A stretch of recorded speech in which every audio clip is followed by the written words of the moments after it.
बच्चों आपके सामने यहाँ पे क्वेश्चन है। क्या क्वेश्चन है? Find a vector in the direction of vector 5i - j + 2k which has magnitude 8 unit. कहने का मतलब आपको जो है इस वेक्टर की दिशा में क्या बनाना है? एक वेक्टर बताना है ना, एक वेक्टर बताना है इस वेक्टर की दिशा में जिसका मैग्नीट्यूड कितना है, 8 यूनिट आए। तो वो कैसे होगा? जैसा कि हमने पिछले क्लास में प्रूव भी किया था, किसी भी वेक्टर की दिशा में कितनी भी मैग्नीट्यूड का वेक्टर बताना हो तो क्या होता है, अगर मान लो मैं बोलूँ कि वेक्टर p की दिशा में, ठीक है, एक हमें वेक्टर बताना है 8 यूनिट का, या बोलूँ मैं लैम्डा यूनिट का, उसको लिख लिखते थे, उसको हम लिखते थे क्या, लैम्डा p कैप। ठीक है, मतलब जिस भी वेक्टर की दिशा में कितनी भी यूनिट का बताना हो उसी के यूनिट वेक्टर से मल्टीप्लाई कर दो, बस खत्म कहानी। जो ये बहुत बेसिक चीज़ है, जो कैसे हम जब सीखते थे ये कोऑर्डिनेट सिस्टम में ही, ये रहा जेड, ये रहा एक्स, ये वाई रहा। आप यहाँ कोई वेक्टर लेते थे पी बताने के लिए, तो कैसे लेते थे इसका वेक्टर ओपी, भाई जितना एक्स में आ रहा है, ठीक है, अगर मान लो एक्स में मान लो 5 आ रहा है, आप उसे 5i कैप 5i कैप, सब लोग क्या है, सब लोग यही तो है ना कि भैया एक्स की दिशा में 5 यूनिट का वेक्टर, तो भैया अगर हमें एक्स की दिशा में निकालना हो तो क्या हुआ, तो एक्स का एकांक वेक्टर इंटू उतना यूनिट। अगर बोल दूं मैं कि भैया एक्स की दिशा में लैम्डा यूनिट का क्या है, लैम्डा इंटू आई कैप। कहने का मतलब जो भी वेक्टर कहा जाएगा, मान लो वेक्टर पी होता तो पी की दिशा में क्या होता कि भाई वेक्टर फिर एकांक वेक्टर ऑफ पी होता है, एकांक वेक्टर ऑफ पी यहाँ देते हैं, बस खत्म कहानी। जो भी वेक्टर कहा जाए, मान लो वेक्टर आपको मान लो आर है तो यहाँ का वेक्टर आर हो जाता। तो जिस भी वेक्टर के डायरेक्शन में जो कहा जाए बस उसके एकांक वेक्टर से मल्टीप्लाई कर दो तो आ जाता है। ठीक है, ये बात तो समझ आ गई होगी, मैं प्रूव करवाया था पिछली वीडियो को, आप देखें समझ में आ जाएगा कि कैसे आता है, हम ऐसा क्यों बोल रहे हैं, या अभी हम प्रूव भी करते हैं यहीं पे। तो क्या हो जाएगा, तो जो वेक्टर आएगा तो वो वेक्टर क्या आ जाएगा, लिख देते हैं। चलिए हमने लेट कर लिया, वेक्टर सी है, ठीक है, लेट क्या है, लेट वेक्टर सी हो गया, और यही आएगा तो कितना हो जाएगा 8 यूनिट का, तो 8 इंटू क्या हो जाएगा, ये जो वेक्टर है इसी का एकांक वेक्टर लिखना पड़ेगा। अगर मान लो ये वेक्टर ए है, मान लो ये वाली वेक्टर क्या है 5i cap - j cap + 2k cap, ये ए है, यहाँ क्या हो जाएगा 8 इंटू ए कैप हो जाएगा, जो भी नया वेक्टर आएगा जो कि इसी की दिशा में होगा। ठीक है, 8 यूनिट का होगा, देख लीजिए आप करके। ठीक है, तो सी वेक्टर सी ग्री आ जाएगा, आप लिखिए 8 वेक्टर ए, इसका एकांक का ये कितना आएगा 5i cap - j cap + 2k cap बटे में क्या हो जाएगा मॉड ऑफ, तो ये जाएगा 5 का स्क्वायर 25, या -1 का स्क्वायर +1 हो जाएगा, यहाँ +2 का स्क्वायर तो 4 हो जाएगा, तो कितना आएगा 30 √30, तो हो गया 8, ये हुआ आपका, लिख लीजिए, तो ये आपका इतना आ जाएगा। ठीक है, सॉल्व कर लोगे तो इसको और आगे सॉल्व कर लेते हैं हम लोग, तो ये आपका आंसर हो जाएगा, ये आपका आंसर हो जाएगा। चलिए ये रहा वेक्टर जो है ए की दिशा में वेक्टर सी 8 यूनिट का, 8 यूनिट का सॉल्व करेंगे ऐसा वही आएगा आपका, तो जो मॉड आएगा कितना आएगा 8 यूनिट आएगा, मतलब कि वेक्टर सी जो आएगा मॉड इसका होगा 8 यूनिट। यही चेक कर लीजिए आप चाहे तो, चेक करने के लिए यही होना चाहिए। ठीक है, चेक करेंगे तो इतना है, so that the vectors 2i - 3j + 4k cap and -4i + 6j cap - 8k cap are collinear. ये दो वेक्टर कोलिनियर हैं, तो कोलिनियर के लिए हमने आपको बताया था कंडीशन क्या होनी चाहिए, अगर एक वेक्टर ए है और एक वेक्टर बी है, ये दोनों कोलिनियर, इसका मतलब क्या है वेक्टर ए = क्या आएगा लैम्डा वेक्टर बी। ठीक है, ऐसा कुछ कंडीशन आता है तो it means both are collinear, दोनों वेक्टर कोलिनियर होंगे। ठीक है, और ये बहुत छोटी सी बात है, कोई ये बड़ी बात नहीं है, आप लोग क्लास 10th में पढ़ के आते हैं, जब हम लोगों ने पढ़ा था कोऑर्डिनेट ज्योमेट्री में। चलिए उसके बाद में बात करते हैं, पहले इसको समझ लेते हैं, क्वेश्चन करने के बाद बताते हैं आपको। ठीक है, कैसे आया, चलिए समझते हैं। अब यहाँ मान लीजिए वेक्टर ए है, ये है 2i कैप - 3 जे कैप प्लस 4k कैप है, राइट। अगला मान लीजिए वेक्टर ये बी है और ये आपका है -4i cap plus 6j cap minus 8k cap करके दिया हुआ है। ओके बच्चों, अब क्या करना है, हमको बस यही कंडीशन लगा देनी है। क्या होगा, if vector a and vector b are collinear, अगर दोनों क्या हैं, कोलिनियर हैं, तो क्या होना चाहिए, ये जो है कंडीशन फॉलो करेंगे, वेक्टर ए बराबर लैम्डा वेक्टर बी, ठीक है, कोई एक कांस्टेंट से मल्टीप्लाई हो जाता होगा, ठीक है। चलिए जरा देखते हैं इस बात कैसे आ रहा है। अब देखिए वेक्टर ए आपका ये रहा, कितना देखो ये ना 2i कैप, अब आप देखिए इससे आ जाएगा। अब ये अगर मैं यहाँ पे 2 कॉमन कर दूँ, देखिए ऐसे लिख जाएगा, अगर मैं यहाँ 2 कॉमन कर दूँ तो कितना बन जाएगा, माइनस, अब पूरा -2 का कॉमन करिए आप यहाँ से, तो आपका बन जाएगा 2i cap minus 3j cap plus 4k cap बन जाएगा। देखिए ऑलरेडी आ रहा नहीं आ रहा है, वेक्टर बी हमने को लिख दिया -2 है ना, ये रहा आपका -2, ये ऐसे लिख दीजिए इस वाली बात को, ज़्यादा बेटर रहेगा, ठीक है। ये जो आपका है बी पहले वाला कुछ गुना रहेगा, ऐसा भी होता है, ठीक है। चलिए इतने टाइम्स, तो अब देखिए क्या है, सेम कहानी आ गई है। ये वेक्टर बी जो आ रहा है पहले वाले का देखो -2 टाइम है, ये वेक्टर ए लिख सकते हैं ना, देखिए वेक्टर ए ही तो है वाला, ये पूरी मैटर है कितनी है, ये देखिए -2 इंटू वेक्टर ए ही तो है, तो वेक्टर बी आ रहा है ना, बस हो गया ये। It means both are collinear, it means both are collinear, ऐसे हो गया हमारा। अब ये सब बातें क्या कोई नई बातें हैं, नहीं कोई नई बात नहीं, हम इससे हाई स्कूल में पढ़ते थे। आइए दिखाते हैं कैसे हाई स्कूल में पढ़ते थे, कैसे आता था उस तरीके से भी, और ये फॉर्मूला आया कैसे, जो आपके बुक में जिक्र किया गया जिसका। देखिए प्यारे मित्रों, जो हम लोग हाई स्कूल में पढ़ते थे तो वहाँ पे एक चैप्टर है टू वेरिएबल लीनियर इक्वेशन। क्या है, लीनियर इक्वेशन है। जहाँ देखिए वहाँ पे, अगर आप वहाँ पे देखेंगे तो जो उसका स्टैंडर्ड फॉर्म होता है, मान लो 2 समीकरण दिए हुए हैं, a1x plus b1y plus c1 = 0, एक ये हो गया इक्वेशन नंबर 1। ऐसे दूसरा आपका हो गया a2x plus b2y plus c2 = 0, ऐसे हो गया, ये समीकरण नंबर 2 हो गया। अब आपने देखा होगा अगर इनका ये 2 लाइन तो क्या है 1 डिग्री के है ना, तो 1 डिग्री के है तो क्या इससे एक लाइन बनती है, इसलिए इसका नाम क्या होता है, लीनियर बोलते हैं। या ग्राफ खींचोगे तो लाइन बनता है। अगर मान लो ये 2 लाइनें, एक लाइन ये हो जाए पहली वाली, एक लाइन मान लो यार दूसरी वाली से कट कर रही हैं, कट करेंगे तो इनका एक क्या एक सिंगल सोल्यूशन मिलता है, जिसे बोलते हैं यूनिक सोल्यूशन। क्या बोलते हैं, यूनिक सोल्यूशन बोलते हैं। और एक ही हल आएगा क्योंकि इसे एक पॉइंट पे काट रहे हैं ना। तो उसके लिए हम लोगों ने कंडीशन देखा, तो वहाँ पे क्या होता था, a1/a2 is not equal b1/b2, ये होता था, ये था यूनिक सोल्यूशन का। अगर ऐसे काटे तो ठीक है। अगर यही लाइन जो है पैरेलल हो जाए, अगर यही लाइन क्या हो जाए, पैरेलल हो जाए, मतलब कि कहीं काटे ही ना। एक लाइन मान लो ये ऐसे चली जा रही है, पहली वाली है, और दूसरी वाली लाइन भी मान लो इसी पैरेलल ऐसे चली जा रही है, ये सेकंड लाइन है, ठीक है। अब बोथ लाइन क्या है, पैरेलल है। तो बोथ जब पैरेलल होती थी तो कहीं काटेंगे ही नहीं, तो कोई सोल्यूशन नहीं आएगा। अगर मान लो ये लाइन एक के ऊपर एक हो जाए, इस लाइन को उठा के हमने इसके ऊपर लगा दिया, इस लाइन को हमने इसी के ऊपर रख दिया, चलो यहाँ इसी के ऊपर हो गई, एक के ऊपर एक हो गई। अब बताओ ये कितने पॉइंटों पे काट रही है, तो बहुत सारे पॉइंट मिलेंगे, छोटे छोटे, हर जगह के बहुत सारे पॉइंट है, बहुत सारे पॉइंटों पे कट कर रही हैं। तो इस तरह से कितने सोल्यूशन आते हैं, बहुत सारे पॉइंट हैं, अनंत पॉइंट आएंगे। तो क्या हो जाएगा, इस कंडीशन में क्या होता था, इनफाइनाइट मेनी सोल्यूशन होता था। तो इनफाइनाइट मेनी सोल्यूशन,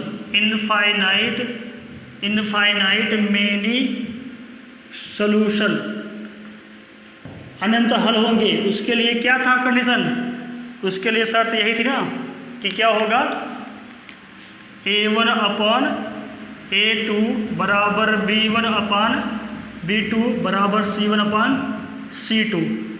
ये था अनंत हल के लिए। और जब कोई हल ना हो, कोई सलूशन ना हो, तो क्या था, नो सलूशन के केस में क्या था, जब कोई सलूशन ना हो, जब कोई सलूशन ना हो तो उसके लिए क्या था, उसके लिए अब ये था जब कोई सलूशन नहीं, नो सलूशन। जब नो सलूशन हो, कोई हल नहीं होगा, इसका मतलब क्या है, इसका मतलब ये है दोनों लाइनें क्या है, पैरेलल हैं, काटेंगी नहीं। एक लाइन ये हो गई, मान लो पहली वाली है, एक लाइन और हो गई दूसरी वाली ये है।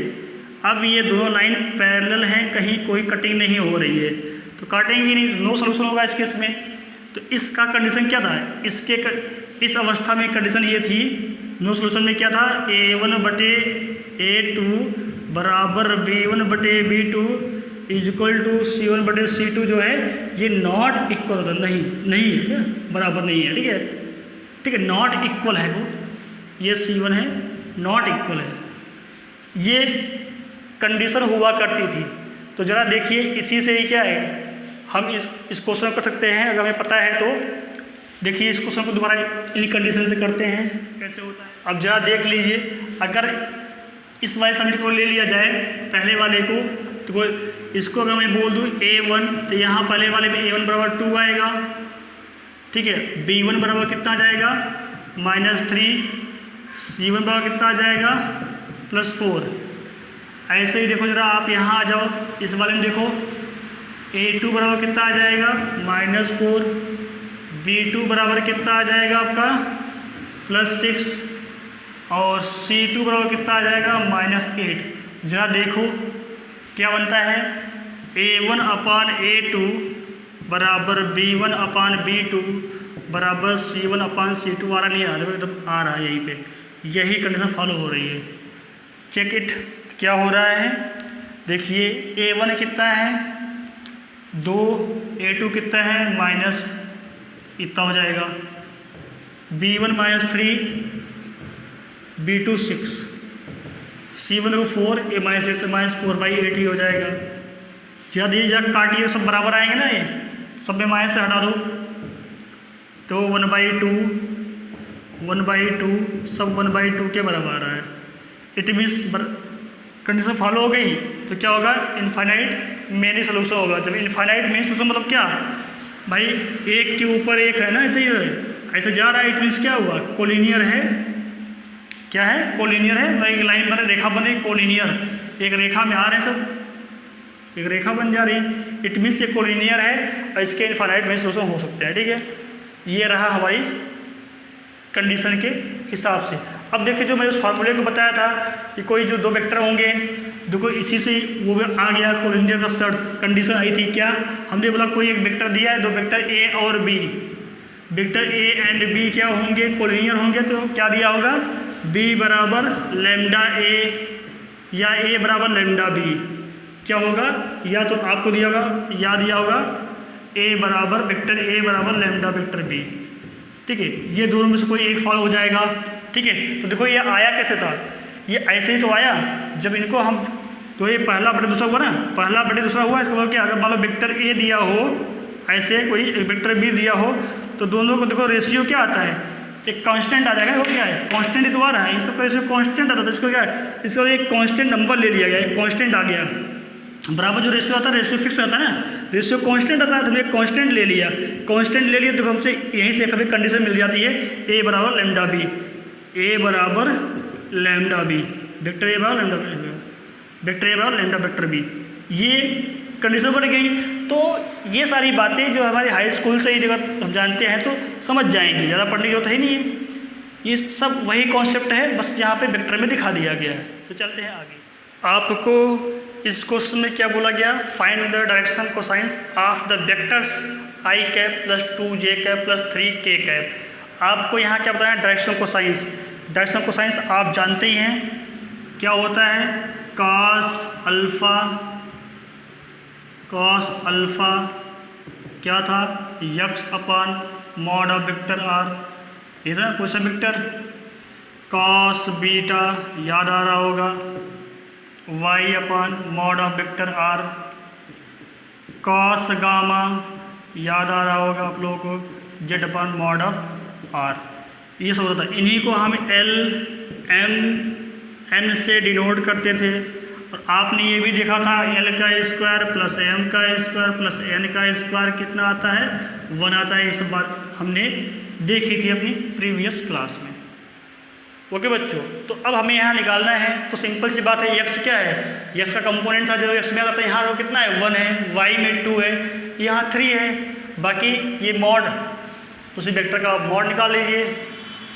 ठीक है, अगर आर है तो कितना आ जाएगा आपका, मान लो यही आपका वेक्टर आर है, तो आर कितना हो गया आपका आई कैप प्लस 2 जे कैप प्लस 3 के कैप, यही हो गया आपका। बस सिंपल सी बात है। तो भैया हम निकाल दिया जाए इन बातों को। आइए, यक्स की दिशा में कितना है, 1 है यहाँ पे, तो हमने लिखा है यहाँ 1 अपॉन में मॉड 1 का स्क्वायर प्लस 2 का स्क्वायर प्लस 3 का स्क्वायर, है ना, ऐसे लिख लेंगे। 1 का स्क्वायर प्लस 2 का स्क्वायर प्लस 3 का स्क्वायर, तो कितना आ जाएगा आपका, ये रहा रूट, ये हो गया 4 प्लस 5 और ये 9 14। अब ऐसे y में आ जाएंगे, तो y में कितना कंपोनेंट है 2 अपॉन रूट 14। ऐसे इसका हो जाएगा कितना है 3, तो 3 अपॉन रूट 14। तो अब आपका यह है एल एम एन आ गया, यही आपकी क्या है डायरेक्शन कोसाइंस है। ठीक है, ओके बच्चों, नोट डाउन इट। तो बच्चों आपके सामने स्क्रीन पे एक क्वेश्चन है, देखिए क्या है, बोल रहा है आपसे find the direction cosines of the vectors joining the point a and b directed from a to b. It means 2 point हैं, क्या है 2 पॉइंट हैं। एक पॉइंट आपका क्या है, हमने लिख दिया यहाँ ए, एक पॉइंट लिए हमने ले लिया यहाँ पे बी। पॉइंट ए और बी है। पॉइंट ए के कोऑर्डिनेट क्या है 1 2 -3, क्या है गिवन है 1 2 एंड -3। एंड पॉइंट बी के क्या है -1 -2 -1 -2 एंड 1, ये है। और ये डायरेक्टेड है ए टू बी, मतलब कि ए से बी जा रहा है। डायरेक्टेड ए टू बी मतलब कि इसकी जो डायरेक्शन है वो ऐसे है, ये है इसका, ठीक है, ये डायरेक्शन है। तो डायरेक्शन को साइन बतानी है, तो भैया ए से बी का वेक्टर कैसे लिखेंगे, vector a b, so simple, class 1 की बात हो गई। वेक्टर ए बी कितना आ जाएगा, कैसे लिखते हैं, अंतिम पॉइंट माइनस शुरू का पॉइंट इनटू डायरेक्शन, जो भी दिशा ली हो। अगर एक्स की दिशा होगी तो आई कैप, वाई की होगी जे कैप, जेड की होगी तो के कैप। चलिए यहाँ हो गया -1 कर लोगे, आई की डायरेक्शन तो आई कैप, प्लस कितना हो जाएगा -2, ये हो जाएगा -2, ये हो जाएगा जे कैप वाई के साथ, ये हो जाएगा प्लस का क्या है 1, ये हो जाएगा +3, ये है जेड की दिशा, तो के कैप हो जाएगा। यही आपका बताएगा वेक्टर ए बी बताएगा। अब वेक्टर ए बी क्या ये होगा -2 आई कैप, ये -4 जे कैप, ये +4 के कैप, ये वेक्टर हो गया वेक्टर ए बी। ओके बच्चों, मतलब वेक्टर हमारा ये इतना आ गया। तो अब हमें क्या बताना है, हमें बताना है डायरेक्शन कोसाइन। तो आराम से डायरेक्शन कोसाइन आ जाएगा, सो सिंपल। अब आप जानते ही हैं वो क्या होता है, आप जानते हैं क्या निकालना है आपको, कॉस अल्फा, जो कि क्या आएगा यक्स की दिशा में कितना कंपोनेंट है -2, तो -2 अपॉन में mod of vector a b लिखोगे आप, है ना, mod of vector a b, तो मॉड कितना आ जाएगा -2 अपॉन में, उसका रूट करोगे 2 का स्क्वायर 4, ये हो जाएगा 16, है ना, तो ये हो गया 4, ये हो गया 16, ये भी हो जाएगा 16, है ना। तो आपका हो गया ये 36 -2 अंडर रूट 36, ये 36 हो गया। तो आपका -2 अपॉन ये हो जाएगा 6, ठीक है। अब काट सकते हैं, आप कितना हो जाएगा माइनस का ओवर अपॉन 3, तो ये कॉस अल्फा आ जाएगा आपका। ऐसे आप निकालेंगे कॉस बीटा किधर से आएगा, ये एंगल किसका है एक्स डायरेक्शन से, ये एंगल किससे है वाई डायरेक्शन से, ठीक है। तो वाई वाला कंपोनेंट लेंगे, लिखेंगे -4 upon mod of vector a b, तो कितना आया अभी आपने देखो निकाला है, तो 6 आया है, लिख दिया हमने 6। इसे भी काट पीट कर लो, ठीक है। तो -2/3 हो जाएगा कॉस बीटा। ऐसे आप निकाल लो कॉस गामा, तो ये जेड डायरेक्शन से है ना, तो जेड डायरेक्शन कितना, तो जेड का कंपोनेंट 4/6, ये प्लस में आ जाएगा 2/3। तो तीनों डायरेक्शन को साइन आ गई, जिसे आप क्या बोलते हैं एल एम और एन भी नाम बोलते हैं, तो एल एम एन तीनों आ जाता है। ओके बच्चों, तो पॉइंट इज क्लियर। चलते हैं आगे बच्चों। अब आपके सामने एक क्वेश्चन है। क्वेश्चन क्या है पढ़ लीजिए आप, देखिए स्क्रीन पे है। क्या है, so that the vector I cap plus J cap plus K cap is equally incline to the axes O X O Y and O Z. ये आपका क्वेश्चन है। तो अब देखते हैं, अब ये इक्वली इंक्लाइन का मतलब क्या है। मतलब ऐसे समझ सकते हैं, ये हमारा x है, ये हमारा y है, यही होता है ना रेफरेंस सिस्टम। अब कोई ये वेक्टर है, इसका कई पोजीशन लिख लिया हमने, चलिए हमने इधर रख लिया ऐसे ही। ये कोई पॉइंट P है, इसी का वेक्टर दिया हुआ है आपको। तो ये ओरिजिन से किधर है दिखा दिया गया, ये इधर है, ये इधर है, तो इसी का वेक्टर दे दिया गया। तो OP, O से P जो वेक्टर दिया गया है, ये दिया गया आपको आई cap plus J cap plus K cap. तो ये बोला गया कि आप शो करिए कि जो ये क्या है, जो आपकी है ना OX, तो ये एक्सिस OX है, ये वाली OY है, ये वाली OZ है, तीनों से जो है इक्वल एंगल बना चाहिए। एंगल इससे तीनों से क्या है, इससे भी जो ये वाली एंगल है बराबर है ना। तो कहने का मतलब कुछ ऐसे होगा आपका। कैसे होगा आपका बच्चे, ये तीनों एक्सिस है ऐसे ही, ये रहा तीनों एक्सिस, ऐसे पकड़ लेते हैं ऐसे हाथ में, ये रहा। तो कहीं ये बीच में हवा में है, तो तीनों से एंगल क्या है बराबर है ना, तीनों से हवा में है तो बराबर है। कहीं पॉइंट इससे हवा में है, तो इससे भी उतने एंगल पे, इससे भी है ना बच्चों। तो अब क्या है, ये कहीं लंबाई जो आ रही है यहीं से आ रही है, तीनों से एंगल जो है बराबर बन रहा है। तो अब जब तीनों से एंगल बराबर बन रहा है, तो इसका मतलब क्या है, या कोसाइन चेक कर लेते हैं, मालूम पड़ जाएगा एंगल कितना कितना आ रहा है। तो आइए जाकर चेक करते हैं। कहीं मतलब जो ये अल्फ़ा है, ये भी अल्फ़ा है, जो बीटा है ये भी बीटा है, जो गामा है ये भी, ये अल्फ़ा बीटा गामा तीन था ना, ये तीनों था, जिसे हम बोलते हैं डायरेक्शन कोसाइन। तो क्या लिखते थे, कॉस अल्फ़ा क्या था, ये था ना यक्स अपान जो भी पोजीशन वेक्टर है, अगर ये OP है तो ये रहा है ना, कॉस बीटा तो कितना आएगा, y के साथ जो रहे और बाकी क्या रहेगा आपका उसी का मॉड, ठीक है। ऐसे ही कॉस गामा ये जेड अपान ये रहा इसका मैग्नीट्यूड, ऐसे में ले लिया। अब जो है एंगल निकालते हैं तीनों का, ये होता है तीनों से। अब बोल रहा है तीनों एंगल बराबर है ना, इक्वली इंक्लाइन होगा, तीनों से समान एंगल बना रहा है। तो जरा चेक करते हैं। देखिए भैया यहाँ यक्स का कंपोनेंट कितना आ रहा है, 1 है, 1 बटे कितना आ जाएगा, जब मॉड करो कितना आ जाएगा, तो यहाँ भी 1 है, यहाँ भी 1, यहाँ भी 1, तो √3 हो जाएगा। जरा वाई में होगा कितना, 1 है, तो 1 बटे √3, यहाँ भी 1 बटे √3। बात तो सही है, बराबर एंगल आ रहा है तीनों से, है ना। दोनों इट मीन्स कॉस अल्फ़ा बराबर कितना आ गया आपका, कॉस अल्फ़ा बराबर 1/√3। तो अल्फ़ा कितना आएगा, कॉस इनवर्स 1/√3। आगे नहीं आ गई, ये एंगल आ गया। देखो अल्फ़ा भी इतना आ जाएगा, इसे बीटा भी इतना है ना, तो बीटा भी इसे आपका आ जाएगा कॉस इनवर्स 1/√3। ऐसे ही गामा भी आपका आ जाएगा कॉस इनवर्स 1/√3। तीनों ऐसे ही आ जाएंगे आपके, अल्फ़ा बीटा गामा तीनों ही ऐसे आ जा रहे हैं। इट मीन शो हो गया कि ये इक्वली इंक्लाइंड है, इक्वली इंक्लाइंड है।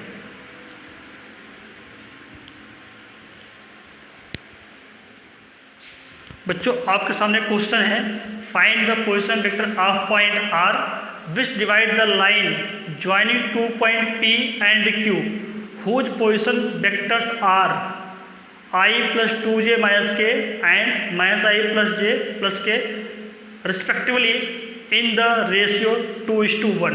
दो केस दिए हुए हैं, एक तो इंटरनली का एक एक्सटर्नली का, ठीक है। तो 1 बाय 1 डील करते हैं, पहले इंटरनली का फिर एक्सटर्नली का। तो देखिए पहले केस में कहने का मतलब ये बोला गया आपको कि यहाँ पे 2 पॉइंट हैं। एक पॉइंट आपका क्या है, P है, एक पॉइंट क्या है, Q है। चलिए जरा इन पॉइंटों को दर्शाते हैं किधर है, डायरेक्शन लेते हुए दिखाना पड़ेगा। तो भैया देखो ये इससे ओरिजिन से इधर है, ये ओरिजिन से ये इधर है, तो ये इससे कहलाएंगे पोजीशन वेक्टर। ये रहा O, तो ये रहा OP, तो O से P एक वेक्टर आएगा। चलिए इसको हमें मान लिया वेक्टर A आ रहा है, ठीक है। और वेक्टर A आपको गिवन हो गया, मान लो कितना दिया है, यही दिया ना, वेक्टर A OP और OQ हो जाएगा। चलिए OP जो आपको मिला, पहला मिल गया आपको I + 2j cap minus k cap, और Q क्या दिया है, जो Q है, Q का क्या पोजीशन वेक्टर है, देखिए OQ है, तो इसको मान लिया हमें वेक्टर B है। तो जो आपका OQ आ रहा है, O से Q जो वेक्टर आ रहा है वो वेक्टर B आ रहा है। तो कितना आ रहा है, -i कैप और -i cap and again +j cap +k cap, इतना आता है। चलिए इतना आने लगा। अब बोला कि एक पॉइंट R है जो इनको जो ज्वाइन करता है, एक पॉइंट R है, इनको डिवाइड करता है। तो डिवाइड कैसे कर रहा है, कुछ ऐसे कर रहा है, जो पॉइंट R यहाँ पर है। तो दो केस लिया, पहले हम इंटरनली ले रहे, तो पॉइंट क्या है, अंदर आ रहा है, इंटरनली है ना, तो पॉइंट कहाँ आएगा, इंटरनल पॉइंट होगा, इंटरनल पॉइंट R ले लिया। ये इसको डिवाइड करता है, तो इसका पोजीशन वेक्टर हमने निकाला, ओरिजिन से किधर है ये बताना पड़ेगा, इसे बोलते हैं पोजीशन वेक्टर। तो हमें ये बताना पड़ेगा। चलिए तो अब जरा देखो, जब ये वेक्टर मान लीजिए हमारा वेक्टर R आ गया, तो वेक्टर R कैसे आता था, हमने बताया था पिछली वीडियो में, देखिए। तो R कैसे आता था, इसका फॉर्मूला हमने डेरिवेट किया था। जो R आएगा, जो आपका ये रेशियो होगा m/n का, m लोगे तो ये वाला वेक्टर होगा ना, m इंटू वेक्टर B होता था plus n into vector A होता था, है ना। इधर का रेशियो होगा तो इधर का वेक्टर होगा, यहाँ का रेशियो होगा तो यहाँ का वेक्टर होगा। यही था केस, बटे में दोनों का सम होता है, यही था। तो वेक्टर R कितना आएगा, ये निकालिए। यहाँ आपको दिया है m/n, आपको m/n आपको दिया है 2:1 है, मतलब ये वाली लंबाई आपकी 2 है, ये वाली लंबाई 1 है। तो निकालिए वेक्टर R, तो यहाँ हो जाएगा 2, वेक्टर B कितना है, B बोल तो ये है आपका -i + j + k cap, okay. और n बोले तो 1 है, +1 इंटू वेक्टर A कितना है, i cap + 2j cap minus k cap. So simple हो गया, बटे में क्या है, दोनों का सम है, तो 2 + 1 हो गया। ये तो बहुत ही आसान है। अब वेक्टर R कितना आएगा वो आप जोड़ लीजिए अपने आप में ही, एक बार खोल देते हैं इसको। 2i cap + 2j cap + 2k cap, ये हो जाएगा i cap + 2j cap minus k cap, बटे में क्या आ जाएगा, 3 आ जाएगा। जरा देख लो बेटा, ये कितना हो जाएगा, ये -2i और ये प्लस का देखिए i, तो कितना आ जाएगा, -i कैप, ये +2j है ना, ये प्लस का 2j है, देखिए कहीं गड़बड़ नहीं निकालने, सही है ना। तो प्लस का 2j है ये वाला, और ये तो प्लस का 4j हो जाएगा, दोनों जोड़ करके, है ना। अब ये 2k माइनस करके आ जाएगा, प्लस का k आ जाएगा, और बटे में कितना आ जाएगा, 3 आ जाएगा, बटे में 3 आ जाएगा। इसी वाली बात को हम ऐसे लिखते हैं, वेक्टर R ये हो जाएगा -1/√3 i कैप +4 जो है 4/3 कर दो, ये j कैप +1/√3, √3 नहीं है भैया, सॉरी, यहाँ कितना है, 3 है ना, ये रूट नहीं है, ये k कैप। यही आपका आंसर हो गया, हमने कंपोनेंट वाइज अलग कर दिया, ओके। ये रहा इंटरनली का केस। एक्सटर्नली में क्या हो जाता है, ये पॉइंट क्या हो जाएगा, बाहर हो जाएगा, ये अब इन दोनों पॉइंट के अंदर नहीं होगा, कहीं बाहर हो जाएगा। बाहर मतलब ये पॉइंट कहीं यहाँ नहीं आएगा, इन दोनों के बीच में ना आके कहीं भी चाहे इधर कहीं बाहर होगा। चलिए हमने यहाँ मान लिया ये पॉइंट यहाँ है, तो अब इसका वेक्टर बताना है हमें। तो ओरिजिन से किधर है, तो आप बताओगे सर इधर है ये, तो अब इसका निकालोगे, है ना, इसी लाइन में आना चाहिए। ठीक है, तो इसमें क्या था, बस यहाँ पे साइन निगेटिव हो जाता है। अब एक्सटर्नली जब चल रहे हैं तो पॉइंट वो बाहर हो गया, एक्सटर्नल पॉइंट हो गया। तो फार्मूले में क्या आ रहा था, अब फार्मूले में आपका क्या हो जाएगा, यहाँ से आपका क्या हो जाएगा, साइन चेंज, और बस अब आपका आंसर आ जाएगा। इस पूरे क्वेश्चन को फिर से वैसे ही करना है, बस साइन यहाँ बदल दो और फिर से सॉल्व कर लो। साइन यहाँ चेंज करके एच पर फार्मूला होने बदला और सॉल्व किया, तो अब आपका नया आंसर आ जाएगा, वो हो जाएगा एक्सटर्नली डिवाइड का केस हो जाएगा, है ना। तो अब इसको आप सॉल्व कर लीजिए और बताइए कितना आएगा कमेंट में। आप सब अपने आप से करेंगे। अब निकालेंगे एक्सटर्नली डिवाइड के केस में, ये रहेगा एक्सटर्नली। ओके बच्चों, तो अब आप ये कर लेंगे एक्सटर्नली डिवाइड का। अब आपके स्क्रीन पे क्वेश्चन है, find the position vector of the mid point of the vector join the points P and Q। Point P और Q को जो ज्वाइन करता है उसे डिवाइड करने वाला कोई मिड पॉइंट है। P और Q को जो ज्वाइन करता है, जो ज्वाइन कर रहा है P और Q को, उसके बीच में कहीं मिड पॉइंट कोई आ रहा है, ठीक है, उसका पोजीशन वेक्टर बताना है हमें। तो देखते हैं हम। तो अब जरा देखिए आप लोग, पॉइंट P के कोऑर्डिनेट सिस्टम दिए गए हैं, पॉइंट Q के कोऑर्डिनेट सिस्टम गिवन है 4, 1 एंड -2, राइट। अब जरा देखिए, इसको तो हम चाहे तो अपने हाई स्कूल के फॉर्मूले से ही कर सकते हैं। कैसे कर सकते हो आप देख सकते हैं। तरीका ये है कि भैया आप कोऑर्डिनेट ज्योमेट्री में पढ़ते थे, मान लो ये पहला पॉइंट x1 y1 है, ये दूसरा पॉइंट x2 y2 है। अब इनको जो ज्वाइन करने वाला है, ऐसा कोई करता है, इसके बीच में कहीं एक मिड पॉइंट अगर हमें लेना है, मान लो ये h के आ रहा है, मिड पॉइंट कोई m है, तो जो m पॉइंट है उसका जो कोऑर्डिनेट आ रहा है h, ओके, h कैसे आता था, दोनों के x जोड़ के आधा कर दो, और k के लिए दोनों के y का आधा कर दो जोड़ करके, तो ये पॉइंट मिलता था। तो ये 2D था, तो 3D और 3 पॉइंट, एक z आ जाएगा, एक z भी आ जाएगा, चलो z1 कर लिया, यहाँ पे हम z2 कर लेते हैं। तो मान लो फिर यहाँ पे क्या है, यहाँ पे 3 पॉइंट आएगा, ठीक है। चलिए हमने यहाँ h k और यहाँ पे कुछ और ले लेते हैं, यहाँ चलो t ले लिया, तो t कितना आ जाएगा, z1 प्लस z2/2 आ जाएगा, ये हो जाएगा, है ना। तो इस तरह से मिड पॉइंट को फाइंड आउट किया जा सकता है। तो चलिए जरा हम मिड पॉइंट फाइंड आउट करते हैं इसके भी।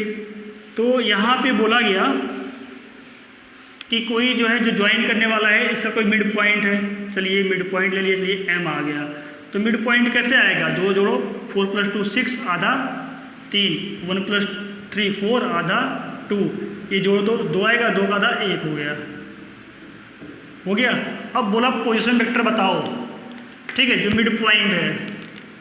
तो कैसे होगा भैया पोजीशन वेक्टर, तो याद है ना आपको, पता था ये, इससे कोई इधर है, ओ से ओरिजिन से, ये ओरिजिन से इसकी पोजीशन इधर है, इसकी पोजीशन किधर है, इसकी भी पोजीशन तो ये इधर है, ये रहा पोजीशन। मतलब हमें क्या बताना है, वेक्टर OM बता रहा है, O से M। ये तो पूछा नहीं, ये पूछा नहीं, आपसे पूछा ये मिड पॉइंट का पोजीशन, तो OM कितना आ जाएगा, कैसे लिखोगे, यही ना, फाइनल पॉइंट माइनस पॉइंट 3 - 0 3 आ जाएगा। इसमें इट मीन्स क्या आएगा, 3i + 2j + 1k, बस हो गया।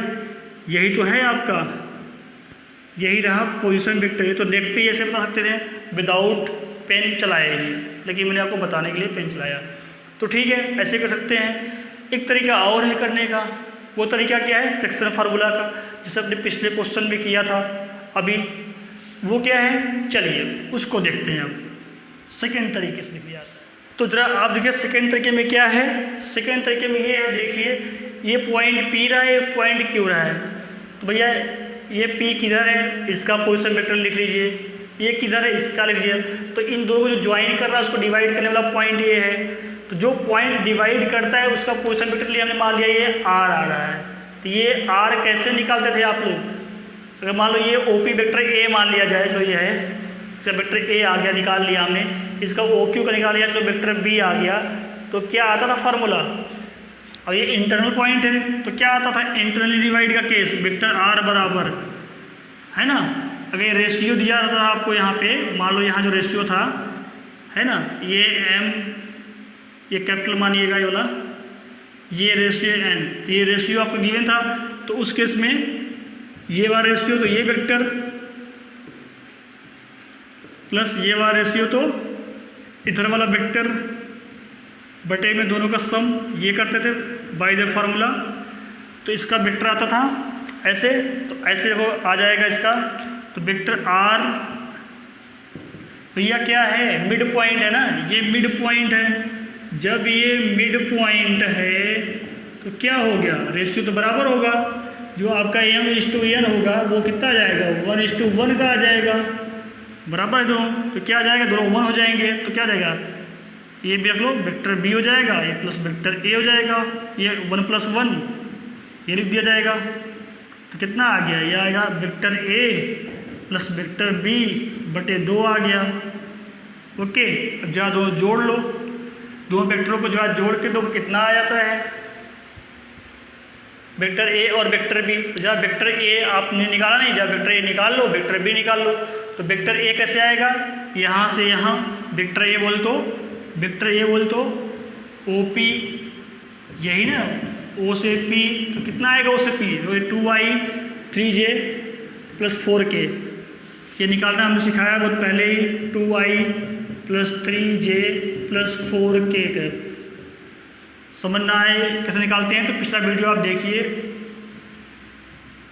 कैसे निकाला जाएगा a और b। तो अब देखिए जरा b कैसे आएगा, ये भी आ जाएगा 4i कैप प्लस क्या है j cap minus 2k cap. अब यहाँ क्या रखना है, हमें a प्लस b करना है, तो हमें यही निकालते हैं, दोनों को जरा जोड़ लो, दोनों वेक्टर का सम करो, तो कितना आ जाएगा, देख लीजिए, ये 2i और 4i 6i कैप, ये आप जोड़ोगे तो कितना है 4j कैप, ये जहाँ जोड़ो आप लोगों तो कितना हो जाएगा प्लस 2k कैप हो जाएगा, है ना, ये आपका सम आ जाएगा।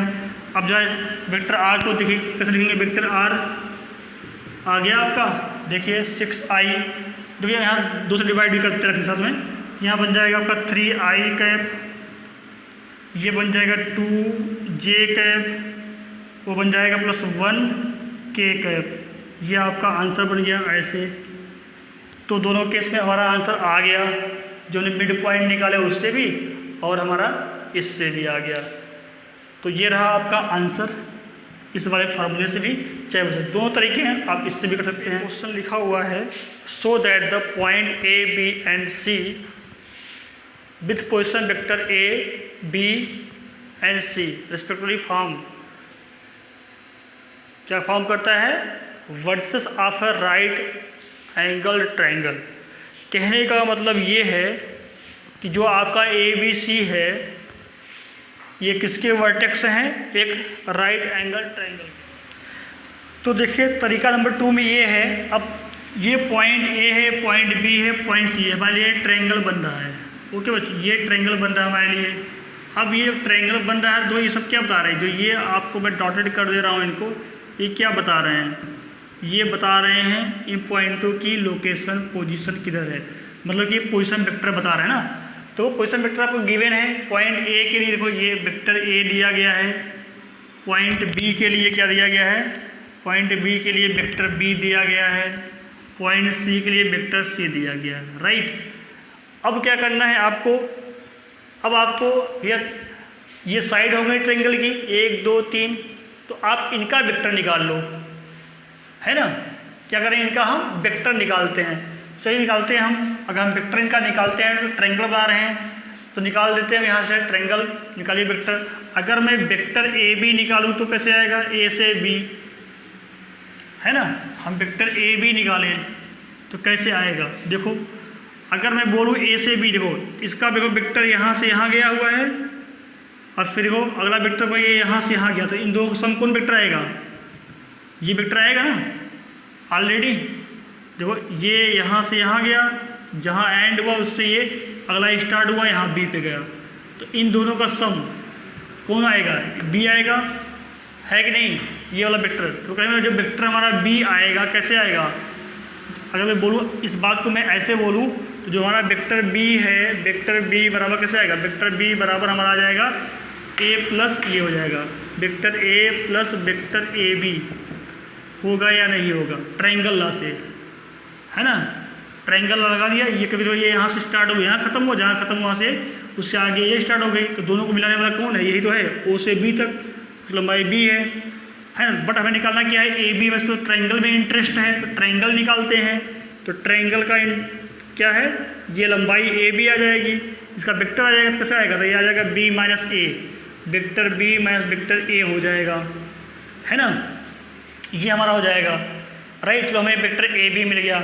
अब उसी प्रकार से जरा आप इसको भी निकाल लो, ठीक है, लंबाई ए बी आ गई, जरा ए सी निकालो, ए सी कैसे आ जाएगा, जब बात करो, एक तो लंबाई आपको मिल गई है ए बी, जरा ए सी की बात करो, कैसे करोगे। अब देखो ये वाला वेक्टर यहाँ से गया, यहाँ एंड हुआ, जहाँ ये एंड हुआ इसके मूड से, उसके हेड से स्टार्ट हुआ, यहाँ गया, इसकी मुंडी से स्टार्ट हुआ, यहाँ पहुँच गई। अब ये वाला वेक्टर क्या होगा, इसके पूंछ से स्टार्ट हुआ, इसके मुंडी पर जा रहा है, तो क्या हो जाएगा, ये सम बताएगा ना, अर्थात क्या हुआ, ये जोड़ोगे और ये वाली जोड़ोगे तो आपको ये मिलेगा, अर्थात जो वेक्टर सी मिल रहा है किन दोनों का सम बता रहा है, ये प्लस ये, मतलब कि वेक्टर ए प्लस वेक्टर क्या है ए सी, दोनों जोड़ोगे तो क्या मिलेगा, ये मिलेगा। बट हमें तो इंटरेस्ट है भैया ट्रायंगल में, ट्रायंगल की साइड पता करना, साइड ये और वो पता कर लें, तो पता हो गया ये, तो क्या हो जाएगा, vector C minus vector a हो जाएगा। चलिए ए साइड भी हमें मिल गई। अब चलिए जरा हम आते हैं इन साइड को पता कर लेते हैं। अब ये कैसे पता होगा जरा बताइए, इसका तरीका क्या होगा। अब भैया को हमें एक चीज़ दिख रही है, क्या दिख रही है, हमें यहाँ ये दिख रहा है, जरा देखो ये वाला पॉइंट, ये वाला वेक्टर यहाँ से देखो यहाँ गया, जहाँ ये एंड हुआ वहाँ से देखो एक वेक्टर ये जा रहा है, बी सी देखो जा नहीं जा रहा है, बी से सी जा रहा है ना, तो कैसे, सबको भूल जाओ अभी, देखो अगर मैं इसको मिटा दूँ, सबको ऐसे मिटा दूँ तो क्या हो जाएगा, इसको मिटा दो, देखो जब भूल जाओ ऐसे, चलो अब जरा देखो ये यहाँ से ये यहाँ गया, जहाँ ये एंड हुआ उसकी मुंडी से, इसकी मुंडी ये हो गई हेड, उसकी मुंडी से अगला स्टार्ट हो गई यहाँ का, जहाँ इसकी मुंडी बनी, तो अब क्या इन दोनों को कौन टच कर रहा है बेचारा, उसके पूंछ से स्टार्ट हुआ, इसके मुंडी पर गया, तो वो दोनों किसिंग हो गई, एक किसिंग केस बन गया ट्रायंगल का, ठीक है। तो क्या है, इन दोनों का सम आपको क्या बताएगा, ये वाला है ना, ये प्लस ये क्या आ जाएगा, ये आ जाएगा। अर्थात यहाँ भी क्या हो रहा है, अगेन जहाँ चेक कर लो, बहुत सिंपल है, अगेन तो वेक्टर सी बराबर फिर से मिल रहा है ये वाली लंबाई, तो क्या आ रहा है बी प्लस ये बी सी, वेक्टर बी ये वाली लंबाई प्लस ये वाली लंबाई, साइड बी सी मिला या नहीं मिला। बट हमें तो इंटरेस्ट था साइड निकालने बी सी, तो साइड बी सी कैसे आ जाएगी, तो बी सी आपका आ जाएगा वेक्टर बी सी माइनस वेक्टर बी हो जाएगा, उधर भेज दो, ये हो गया c minus vector b. Triangle की तीनों साइड का वेक्टर आ गया। जब भैया तीनों वेक्टर पता लग गए ट्रायंगल के, हमें जो यहाँ पे हमें गिवन था ऐसे, है ना, ये वेक्टर था हमारा, अब क्या हो जाए, लेंथ पता लग गई ना, तो वेक्टर, तो हमने कहें जो लेंथ था, लेंथ का हमें वेक्टर लिख लिया है। तो भाई वेक्टर पता हो, जब वेक्टर पता हो हमें, तो लेंथ कैसे निकलेगी, इसका मॉड कर लो, इसका मॉड कर लो मैग्नीट्यूड निकालने के लिए। तो पहले ए बी निकाल लीजिए आप लोग, तो क्या करेंगे आप लोग, इसे आप लोग कर लीजिएगा इस तरीके से, पहले बी माइनस ए निकालिए, तो वेक्टर बी और माइनस ए, तो बी ये रहा, माइनस ये लिख लीजिए, तो आप जो है ए बी निकालिए, पहले वेक्टर ए बी निकालिए, तो वेक्टर ए बी आता क्या है ना, वेक्टर ए बी में से ए हटाइएगा क्या आता है, जब वो आ जाए उसके बाद क्या निकालिएगा, उसका मॉड, जब मॉड निकालेंगे तो देख लेंगे कितना आता है, ठीक है। ए बी निकालने के बाद ये चीज़ सॉल्व कराइए ना, B minus a, vector B लिखिएगा और ये भी लिखिए, दोनों घटाइएगा, जो बी दिया हुआ है, बी यहाँ दिया, ए यहाँ घटाएंगे जो आएगा, फिर उसका करेंगे मॉड निकालेंगे, मॉड निकालने आपको आता है, लंबाई ए बी आ जाएगी। ऐसे क्या निकालेंगे आप साइड, अगला नेक्स्ट बी सी भी है, तो वेक्टर क्या है, वो बी सी निकालेंगे, बी सी कैसे आ गया, सी माइनस बी, है ना, सी माइनस बी, सेक्टर क्या है, वेक्टर सी माइनस वेक्टर बी आप करेंगे, इसको सॉल्व करेंगे, जो आएगा इसका मॉड निकालेंगे, तो ये दूरी देगा, इसकी लंबाई देगा, इसकी लंबाई निकाल लेना, फार्मूले से बताया था मैंने। फिर निकालना है लंबाई ए सी, एक भुजा ए सी है, एक साइड ए सी है, ए सी वेक्टर निकालना है, ए सी वेक्टर कैसे आएगा, वेक्टर सी माइनस वेक्टर आ जाएगा, vector C minus vector A आ जाएगा। फिर ये लंबाई कैसे आएगी, मतलब दूरी से मतलब है, तब समझ पाएंगे, देखेंगे दूरी इसकी आ जाएगी।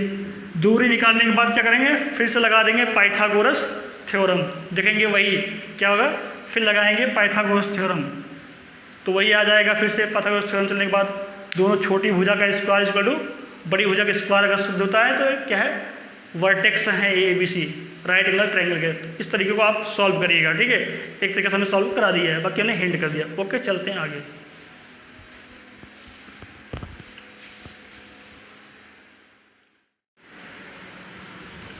चलिए बच्चों, अब क्वेश्चन नंबर हम देखते हैं 18 को, 18 को देखते हैं, ठीक है। क्वेश्चन नंबर 18 में क्या है लिखा है, in a triangle A B C, figure दिया है 10.18, which of the following is not true, कौन सा ट्रू नहीं है, आपको ये पूछा गया है ना। चलिए देखते हैं कौन सा ट्रू नहीं है, विच नॉट ट्रू, मतलब फाल्स कौन कौन है आपको देखना है। भैया ज़रा देख लो इस बारी बात को, ये क्या है, ए से बी जा रहा है ना, तो भैया ए से बी गया, फिर ये बी ए फिर यहाँ से यहाँ गया, तो भैया सब कौन बताएगा, यही ना जो किस करेगा, यहाँ से जाके यहाँ लास्ट वाला किस कर ले, दोनों को मुंडी मिल गई वो किसी, अर्थात क्या होगा, वेक्टर ए बी और प्लस क्या है vector b c equal to क्या आ जाएगा, वेक्टर ए सी। ये ट्रू होगा, ये वाली बात ट्रू होगी, है ना। और जरा देखिए कौन को बात ट्रू है, तो क्या है, A B plus B C, देखो A B plus B C कहीं है ट्रू आएगा, तो आ जाओ जरा देखते हैं। दो ये लिखा है ए बी प्लस चेक करते हैं, A B plus B C plus C ये लिखा हुआ है, जो सही है गलत है, लिखा है ए बी ये रहा प्लस बी सी, इसको लाओगे तो माइनस वेक्टर ए सी हो जाएगा बराबर 0, है ना। तो देखो ए सी को देखो यहाँ सी ए, जो ए सी को उसने सी ए किया हो, जब सी ए करोगे तो क्या है, माइनस से मल्टीप्लाई का दिशा उल्टा हो जाएगा, तो a B plus B c a plus क्या हो जाएगा, सी ए हो जाएगा। ये बात तो ट्रू है ना, जब दिशा पलटोगे तो साइन पलट जाएगा, तो माइनस था माइनस वालों के प्लस हो जाएगा, ये बात तो ट्रू है, ये भी बात क्या है, ट्रू है। चलिए हमें तो फाल्स पता नहीं है। अब जो है यहाँ आ जाओ, A B plus B C है minus A C equal to 0, ये बात भी क्या है, ट्रू है, ये बात भी को क्या है, ट्रू है। जरा इसमें आ जाओ, यहाँ चेक करते हैं, लिखा है A B plus B C और माइनस ए सी, देखो A B plus B C minus A C बराबर क्या है, 0, तो सेम केस लग रहा है, तो दोनों सेम केस है, तो क्या है, ए बी तो ट्रू है। अब जो है यहाँ देख लेते हैं, डी क्या है, ए बी, तो ए बी है, ये सी बी है, दो दिशा में पलट दिया, सी बी है, और फिर क्या है प्लस सी ए है बराबर क्या है, 0 है। ऑल ट्रू हो रहा है यहाँ पे, तो ऑल इज ट्रू।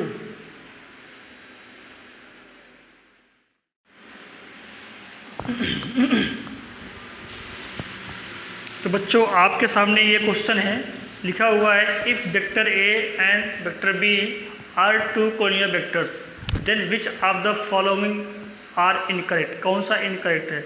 कोलिनियर है, कोलिनियर का मतलब समझते हैं, कोलिनियर बोल तो ऐसे एक वेक्टर ऐसे होगा, किसी के आगे एक वेक्टर ऐसे हो सकता है, या ऐसे ऊपर हो सकता है, या पैरेलल हो सकता है ना, उसे हम बोलेंगे कोलिनियर। उसके लिए एक कंडीशन करिए, फॉर ए कोलिनियर बी बराबर लैम्डा ए, वेक्टर बी बराबर कोई एक दूसरा वेक्टर, ऐसे शर्त होगी, ऐसा ये फॉलो करता होगा, है ना, चाहे ए बराबर लैम्डा भी चाहे ऐसा कर लो रहेगा ना। तो देखो ये तो केस सही है, ये तो ट्रू है, इट इज ट्रू, ये ट्रू है, करेक्ट है, ये क्या है, करेक्ट है, इनका तो है नहीं। देखो लैम्डा की वैल्यू प्लस माइनस 1 हो भी सकती है ना, लैम्डा की वैल्यू कुछ भी सकती है, क्योंकि ये आपके लिए क्या भी आपका इनकरेक्ट होगा ना, ये भी आपका इनकरेक्ट होगा, सी बी, है ना। इनकरेक्ट क्यों होगा, क्योंकि अभी आपने देखा ना, ये अभी भाई बी ऐसे के साथ है भाई, जब प्रोपोर्शनलिटी साइन लगाओगे तो प्रोपोर्शनल नहीं आ गया, जब वेक्टर प्रोपोर्शनल है तो उनके कंपोनेंट भी क्या होंगे, प्रोपोर्शनल ही होंगे ना। इसने लिखा है यहाँ हो चाहिए प्रोपोर्शनल, अगर लिखा होता है आर प्रोपोर्शनल तो ट्रू होता, लेकिन लिखा not true, not proportional, not proportional है तो बात ये गलत बोल रहा है, इनकरेक्ट। तो दोनों इनकरेक्ट ऑप्शन है यहाँ पे, सी और डी।